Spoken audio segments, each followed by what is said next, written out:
ನಮಸ್ಕಾರ ಸ್ನೇಹಿತರೆ, ನಾನು ನಿಮ್ಮ ಟ್ರೆಂಡಿಂಗ್ ಕನ್ನಡಿಗ. ನಿರೂಪಕಿ ಅನುಶ್ರೀಯವರು ಚಿಕ್ಕಣ್ಣ ಅವರ ಸಂದರ್ಶನವನ್ನು ನಡೆಸಿದ್ದಾರೆ. ಆ ಸಂದರ್ಶನದಲ್ಲಿ ಚಿಕ್ಕಣ್ಣ ಅವರು ಪುನೀತ್ ರಾಜ್ಕುಮಾರ್ ಅವರ ಜೊತೆಗಿನ ನೆನಪುಗಳು ಹಾಗೂ ಒಡನಾಟಗಳ ಬಗ್ಗೆ ಮನಸ್ಸು ಬಿಚ್ಚಿ ಮಾತನಾಡಿದ್ದಾರೆ. ಹಾಗಾದರೆ ಬನ್ನಿ, ಚಿಕ್ಕಣ್ಣ ಅವರು ಪುನೀತ್ ರಾಜ್ಕುಮಾರ್ ಅವರ ಬಗ್ಗೆ ಯಾವ ವಿಚಾರಗಳನ್ನು ಮಾತನಾಡಿದ್ದಾರೆ ಎಂದು ಈ ವಿಡಿಯೋದಲ್ಲಿ ತಿಳಿದುಕೊಳ್ಳೋಣ.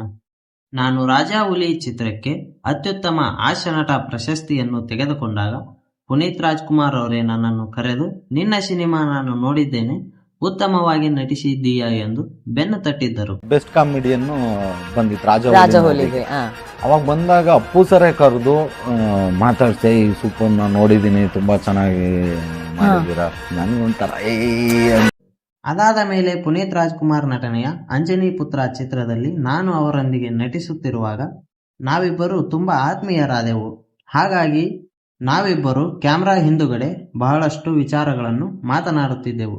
ಹಾಗಾಗಿ ಶೂಟಿಂಗ್ ಮಾಡುವ ಸಮಯದಲ್ಲಿ ಚಿತ್ರೀಕರಣದ ಗಂಭೀರತೆಯನ್ನು ಬೇಗನೆ ತೆಗೆದುಕೊಳ್ಳಲಾಗದೆ ಒಂದು ಸೀನ್ ಶೂಟ್ ಮಾಡಿದ ನಂತರ ಮತ್ತೊಂದು ಸೀನ್ಗೆ ತಯಾರಾಗಲು ನಮಗೆ 2-3 ಗಂಟೆಗಳ ಸಮಯ ಹಿಡಿಯುತ್ತಿತ್ತು. ಇನ್ನೊಂದು ಸೀನ್ ಆದ್ಮೇಲೂ ಒಂದು 3 ಅವರ್ಸ್ ಅನ್ನೋ ಗ್ಯಾಪ್ ತಗೋತಿದ್ರಿ ನೀವು ಅಂತ ಹೇಳಿ. ಇಬ್ರು ಮುಖ ನೋಡ್ಕೊಂಡ್ರೆ ಡೈಲಾಗ್ ಹೇಳಕ್ ಆಗ್ತಿಲ್ಲ.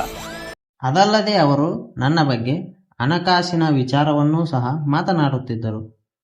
ಹಣವನ್ನು ದುಂದು ವೆಚ್ಚ ಮಾಡಬೇಡ ಎಂದು ಪುನೀತ್ ರಾಜ್ಕುಮಾರ್ ಅವರು ನನಗೆ ಹೇಳಿದಾಗ ನಾನು ಅಲ್ಲಿಯೂ ಕೂಡ ತಮಾಷೆ ಮಾಡುತ್ತಿದ್ದೆ ಎಂದು ಚಿಕ್ಕಣ್ಣ ಅವರು ಹೇಳಿದ್ದಾರೆ.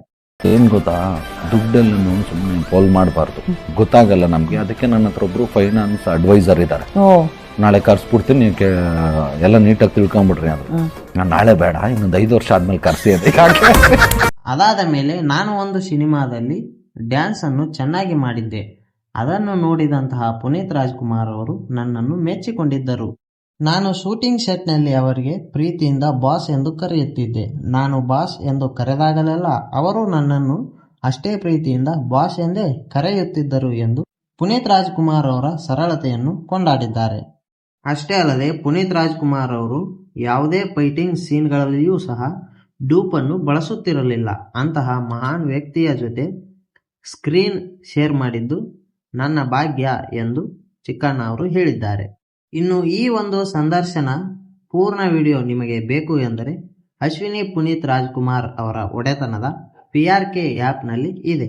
ಇಂಟ್ರೆಸ್ಟ್ ಇದ್ದರೆ ಹೋಗಿ ನೋಡಿ. ಹಾಗೂ ಇದೇ ತರನಾದ ಸ್ಯಾಂಡಲ್ವುಡ್ನ ಅಪ್ಡೇಟ್ಗಳಿಗಾಗಿ ನಮ್ಮ ಚಾನಲನ್ನು ಸಬ್ಸ್ಕ್ರೈಬ್ ಮಾಡಿ ಹಾಗೂ ಈ ವಿಡಿಯೋಗೆ ಒಂದು ಲೈಕ್ ಮಾಡಿ. ಧನ್ಯವಾದ.